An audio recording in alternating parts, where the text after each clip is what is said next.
कैसे हो भाई सभी प्यारे प्यारे साथियों, आप सबका स्वागत है आपके अपने चैनल टीचर्स अड्डा पर। मैं हूं आयुष चौहान। बिहार में जब से शिक्षक भर्ती होना शुरू हुई है तो बहुत लोगों के लिए खुशियां भी लेकर आई है, लेकिन इस पे हर महीने नियमों को लेकर एक नई असमंजस की स्थिति पैदा हो जाती है।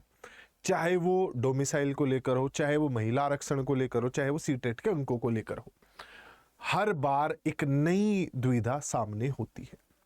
कुछ दिन पहले हम लोगों ने आप लोगों को एक हाई कोर्ट का ऑर्डर दिखाया था जिसमें यह कहा गया था कि जो महिलाएं हैं और दिव्यांग हैं ये किसी भी राज्य से संबंधित नहीं हो सकते। महिला महिला है, दिव्यांग दिव्यांग है, इन पे कोई भी कानून बनाने का अधिकार जो है पार्लियामेंट के पास है, संसद के पास है, जो कि अभी तक ऐसा कोई कानून बना नहीं है कि महिला सिर्फ बिहार की महिला होगी और दिव्यांग सिर्फ बिहार के दिव्यांग होंगे। क्योंकि जो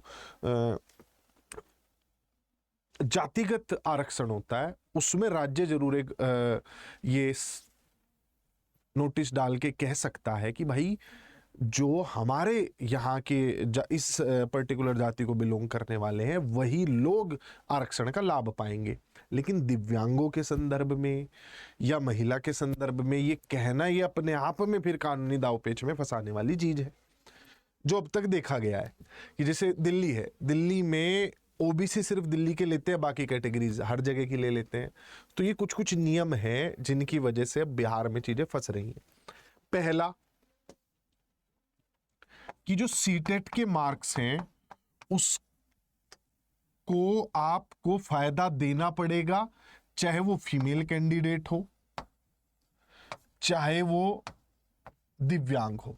ठीक, इन दोनों को सीटेट में बराबर रखा जाएगा, बिहार स्टेट की ही। आप अलग से इनके लिए कानून नहीं बना सकते हो। अब इसमें हाई कोर्ट के आदेश के खिलाफ जा रहे हैं एक जिलाधिकारी जी, शायद उन तक अब तक ये बात पहुंची नहीं होगी। वैसे आज्ञा की अवहेलना तो मेरे हिसाब से नहीं करेंगे जिलाधिकारी साहब।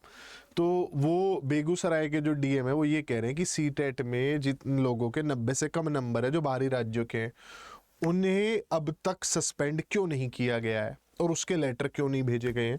ये कैसा सर्कुलर पारित हो रहा है, लेकिन इन सब चीज़ों पर स्टे लगा चुका है हाई कोर्ट। वो ऑर्डर भी मैं आप लोगों को दिखा चुका हूं कि भाई स्टे लग चुका। और प्लस ये भी कहा गया है स्टे ठीक, और इन्हें सर्विस में जब से लिया जाएगा इनकी सैलरी भी देनी पड़ेगी। ये सारी चीज़ें जो है हाई कोर्ट ने कहा है।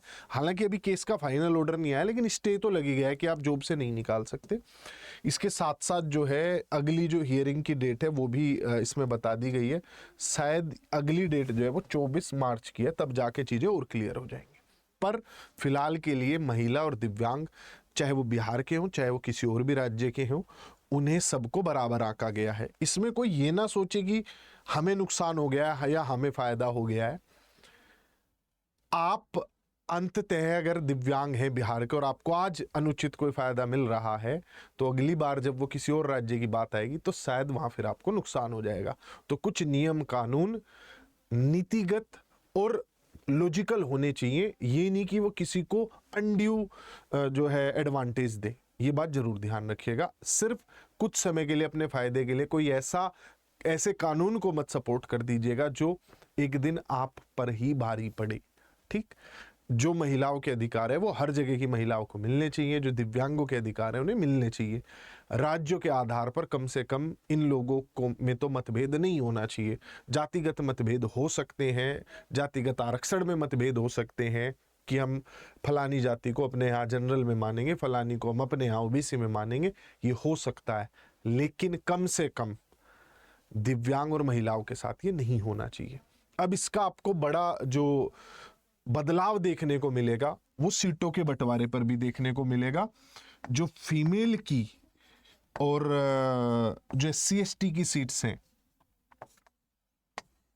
सॉरी, जो दिव्यांगों की सीट है वो सबको मिलेंगी फिर। ठीक, वो ओपन और ऑल रहेगी। बाहर के राज्यों के लोगों को भी अगर हाई कोर्ट इस पर डिसीजन दे देता है तो एक स्टैंडर्ड फैसला होगा, पूरे देश में लागू होगा और इसके आधार पर अब आगे के कुछ कुछ नियम और शर्तें भी क्लियर हो जाएंगी।